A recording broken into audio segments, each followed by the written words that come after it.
गर्मी में 3 अमीर बहू की एक घर में रसोई। गर्मी से बेहाल पर चिलचिलाती धूप होने पर भी एक ही कमरे में तीनों बहू ने अलग अलग चूल्हा बना रखा था, जहां पसीने में भी वो खाना बना रही थी। उफ, ये गर्मी, अब मुझसे इतनी गर्मी में खाना नहीं बनता। लोगों के पास बर्नर वाली गैस है, तब भी खाना बनाने में परेशानी हो रही है। कोई हमसे पूछे कैसे बर्नर के बिना स्टोव पर खाना बनाना पड़ रहा है, वो भी फुस-फुस करके। आधा चालू करने में ही टाइम बर्बाद हो जाता है। शालिनी, मैं तुमसे कुछ कह नहीं रही हूँ तो तुम मेरे बारे में मत बोलो। वैसे ही गर्मी में दिमाग खराब है। लड़ना बंद करोगी? आपकी वजह से मैं अपना खाना नहीं बना पा रही हूँ। खुद तो दोनों ठीक ठाक गैस और स्टोव पर खाना बना रही हूँ। मुझे देखा कितना पसीना आ रहा है। मिट्टी के चूल्हे पर खाना बना रही हूँ, लकड़ी से धुआं भी हो रहा है और आंख में जल रहा है। आंखें जल रही हैं? अरे तुम तो ठीक से सोने भी नहीं देती। जब से शादी करके आई हो पहले सब कुछ ठीक था, मैं और जेठानी जी आराम से रह रहे थे, लेकिन तुमने आकर सब बर्बाद कर दिया। मेरे आने से पहले आप लोग बहुत अमीर थे, महल ससुराल में रहते थे ना। जाने मैंने यहाँ आकर कितनी जगह ले ली, जिससे आप लोगों की सुख शांति खत्म हो गई। अरे मुझसे इस तरीके से बात करने की जरूरत नहीं है। बोलिए मत कि मैं भी अमीर घर से आई हूँ। तुम आई हो तो हम भी अमीर घर से आए हैं, बस मजबूरी है यहाँ रहने की। हाँ तो कौन आपको मजबूर कर रहा है? चले जाओ ना कहीं। अरे सुलोचना, देखो क्या हो रहा है, कैसे ये तीनों बहू लड़े जा रही हैं। वैसे ही घर में इतनी गर्मी हो रखी है, पंखा नहीं है, कूलर नहीं है, और ये तीनों अलग अलग चूल्हे पर खाना बनाकर इस घर को और भट्टी बनाने में तुली हुई है। अजी क्या समझाऊं मैं, इन तीनों की शादी को 15 दिन हुए, लेकिन जीना हराम करके रखा हुआ है। अच्छा, एक तो मैं आप लोगों के बारे में सोच रही हूँ, आपको खाना बनाकर खिलाना चाहती हूँ, और आप लोग मुझे भी लपेट रहे हैं। हाँ तो तुम तीनों ने कोई भारत रत्न पुरस्कार जीतने का कोई काम नहीं किया? शर्म तो आती नहीं है? 3 बहू घर में 3 अलग चूल्हे से हम 3-4 लोगों के लिए इतना डबल ट्रिपल खाना बना रही हो। कितना राशन बर्बाद हो रहा है, कितनी गर्मी हो रही है, तुम लोगों को नहीं दिख रहा? आप सही बोलती हो माँ, ये सच में बेशर्म है। ऊपर से तीनों अमीर घर से होने के बावजूद भी दहेज का एक सामान नहीं लाई। अरे कम से कम दहेज का सामान लाती तो इस घर में थोड़ा काम तो आता। ऐसे गर्मी में मर नहीं रहे होते। बस करो भारती, बहुत बोल रही हो तुम। एटलीस्ट सच बोला मैंने। बस करो तुम सब, इतनी गर्मी में लड़ने की हिम्मत कहाँ से आती है? बहू, तुम तीनों में से कोई खाना दे रहा है तो दे दो। हाँ हाँ बाबूजी, खाना बन गया है, मैं लेकर आती हूँ। नहीं बाबूजी, मैं लेकर आती हूँ। तीनों बहू फटाफट खाना परोस कर सास ससुर के सामने रख देती हैं और खाना खिलाने के लिए लड़ रही होती हैं। पापा जी मेरा बना खाना खाएंगे, तुम दोनों अपना खाना हटा लो। नहीं आप हटाओ। अरे बस करो तुम तीनों का ही थोड़ा थोड़ा खाना खा लेता हूँ। सुलोचना, तुम मेरे साथ बैठकर खाना खा लो, ज्यादा खाना है। जी हाथ मुंह धोकर आती हूँ, गर्मी के मारे मेरे से खाना नहीं खाया जाएगा।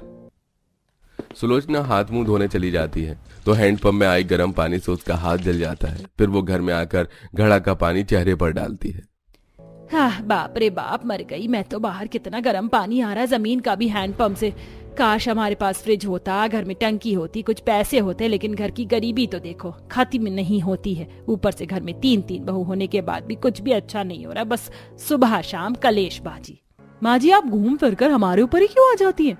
खैर, अब आपको ठीक लग रहा है तो खाना खा लीजिए। हाँ खा रही हूँ। फिर सब खाना खा लेते हैं। रात को पति आ जाते हैं, सोने में फिर से कठिनाई होती है। अरे बहुत गर्मी लग रही है, ऊपर मच्छर भी हो रहे हैं। नैतिक, तुम थोड़ा उधर हो जाओ, और भाभी आप भी खिसक जाओ। अरे मैं आगे कहाँ जाऊँ, आगे दीवार है, वैसी हवा नहीं आ रही। एक ही घर में पंखा है, मरा मरा ऐसे चलता है। मुझे नहीं पता नैतिक, तुमसे शादी करने के बाद मैं गरीब घर में आ जाऊंगी। यहाँ तो कूलर भी नहीं है, इसी की क्या ही बात करें। भैया भाभी वैसे ही बहुत गर्मी है, आप लोग सो जाओ। रात को भी आप सबको चैन नहीं है। जैसे तैसे सब सो जाते हैं। अगले दिन घर में पड़ोसन सुलेखा अपने पति के साथ अपने बेटे की शादी का कार्ड देने आती है। तब अरे सुलेखा बहन, राजीव भाई आइए बैठिए। कैसे आना हुआ? बहू जरा 2 कप चाय बना कर लाना। अरे हमारे बेटे की शादी, इसलिए आपको कार्ड देने आए हैं। अच्छा अच्छा, बधाई हो। अच्छा बधाई हो। सास की बात सुन तीनों बहू अलग अलग चूल्हे पर चाय बनाकर लाती हैं तो ये देख पड़ोसन मजाक उड़ाती है। ये क्या सुलोचना, तेरे घर में थोड़े ही दिन पहले 3 बहू शादी करके आई हैं। तूने कुछ ना बताया, ना शादी में बुलाया, और हमने पूछा भी नहीं। लेकिन यहाँ तो 3-3 चूल्हे पर अभी से ही खाना बन रहा है। क्या बंटवारा हो गया या बन नहीं रही है इनमें? वही तो बताओ सुरेश भाई, आप ही कह दो। राजीव भाई, घर का मामला है, मैं अभी आपसे कुछ नहीं कहना चाहता। अभी तीनों बहू चाय लेकर कहती हैं। ये लीजिए चाय पीजिए। नहीं, आप मेरे हाथ की बनी चाय लीजिए। नहीं नहीं, आप इन दोनों की नहीं, मेरे हाथ की बनी चाय लीजिए, आपको अच्छा लगेगा, इसमें नमकीन भी है।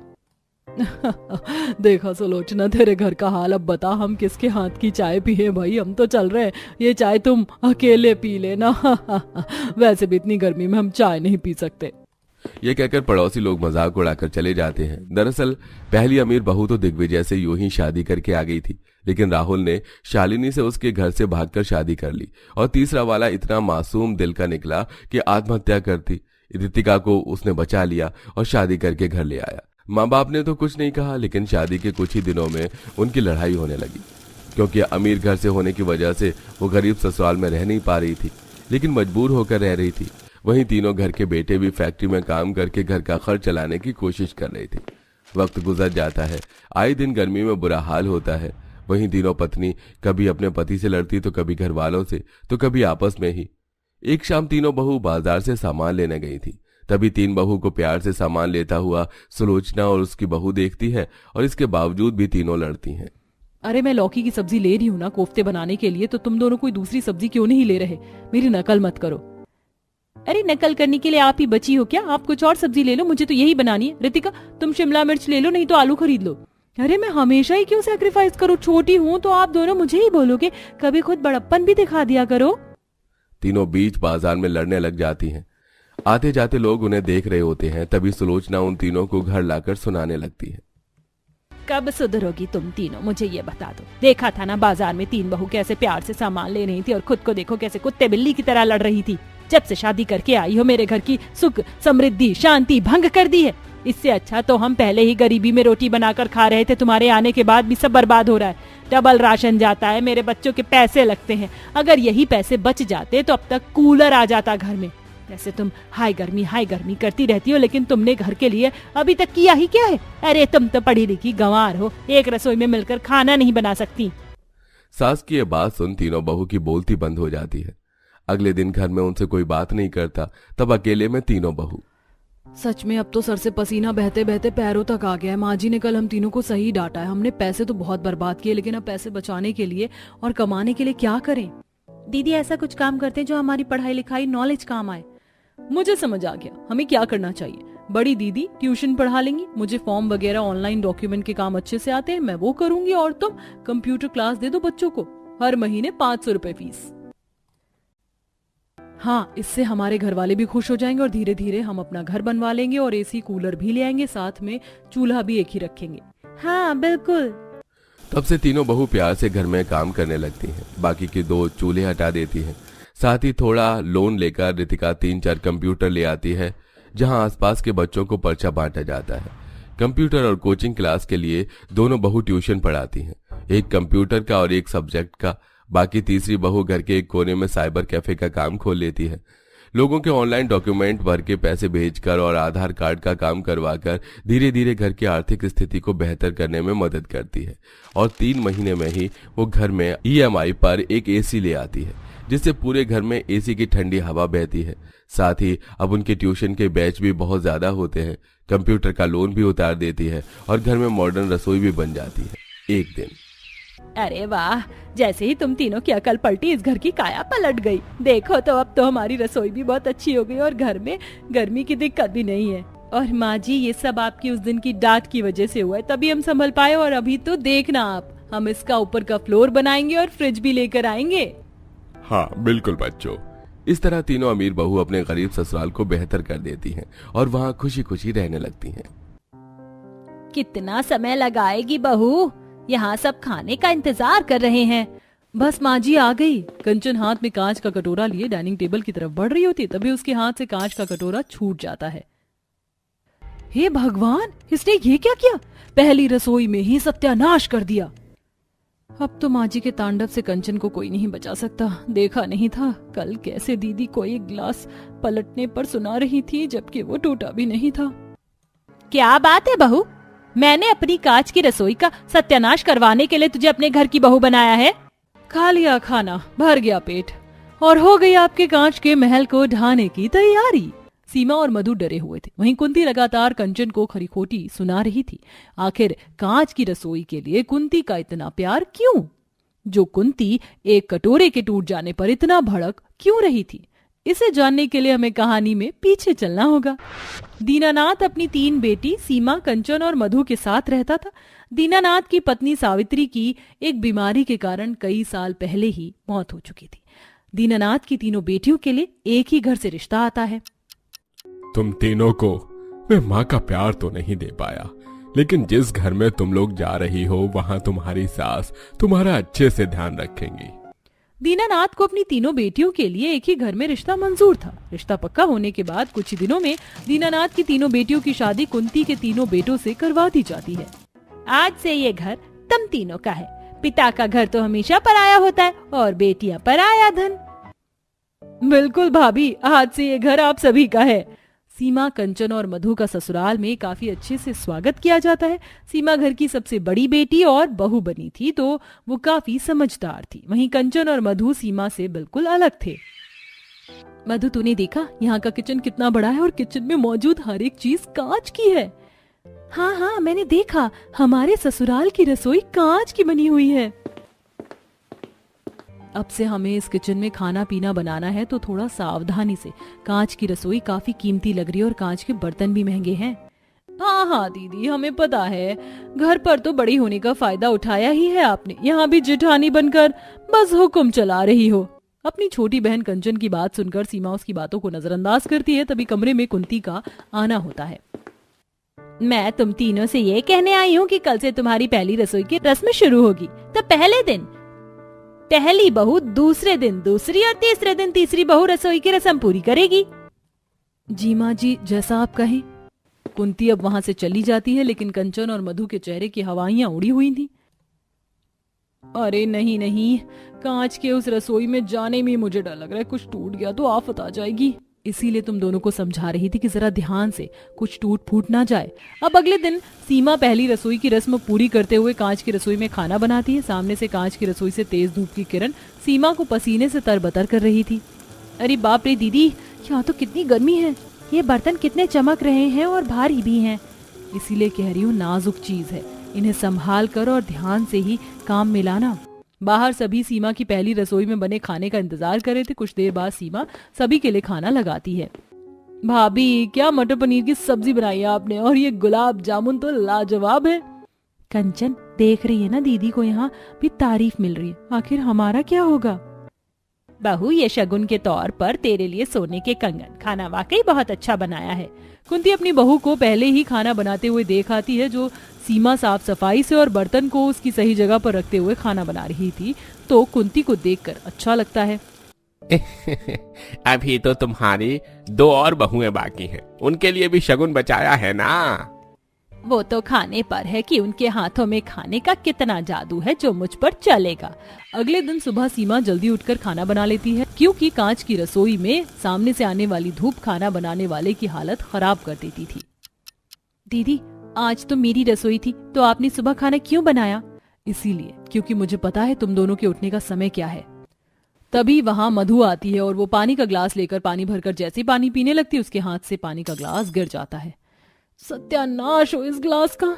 आज तुम लोगों को घर में आए दूसरा दिन हुआ है, कर दिया सत्यानाश मेरी कांच की रसोई का। लेकिन माँ जी, ये ग्लास दीदी से गिरा है। बड़ी बहू, कल तुझे मैंने बहुत सावधानी से और अच्छे से काम करते हुए देखा, लेकिन ये लापरवाही अच्छी नहीं। समझा रही हूँ, समझ ले।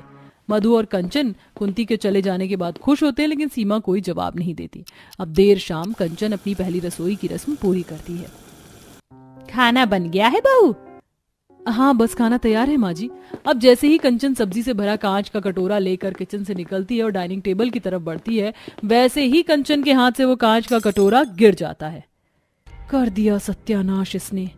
इसे तो सासू माँ शगुन की जगह गालियां देंगी। और होता भी वही है जो सब सोच रहे थे। कुंती कंचन को खूब खरी खोटी सुनाती है। भर गया पेट, हो गई तसल्ली।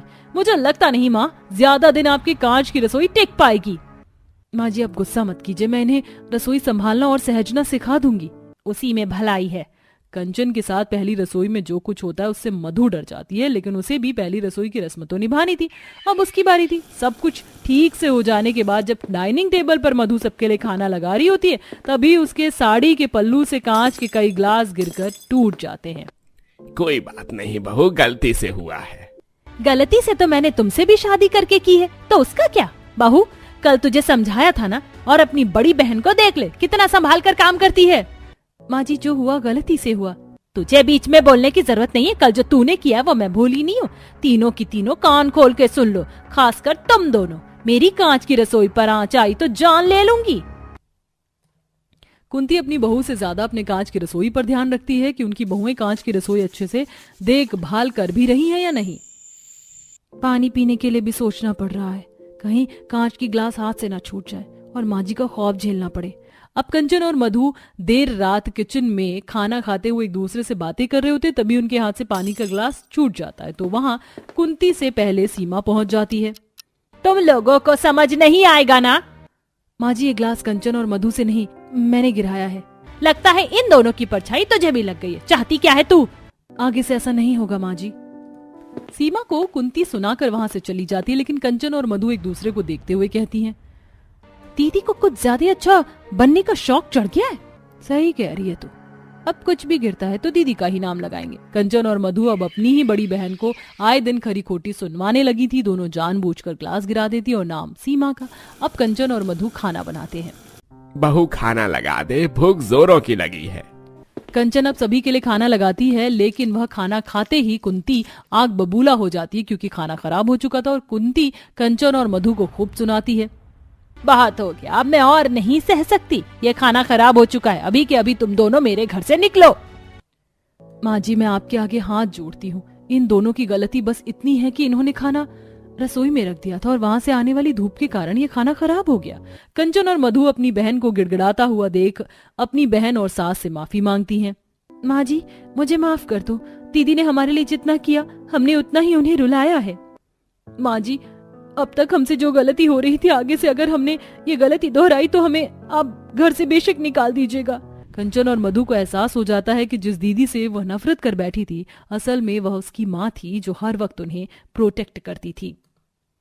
इसीलिए कहते हैं किसी से ईर्ष्या नहीं करनी चाहिए। क्या पता सामने वाला इंसान आपके लिए भला ही सोच रहा हो।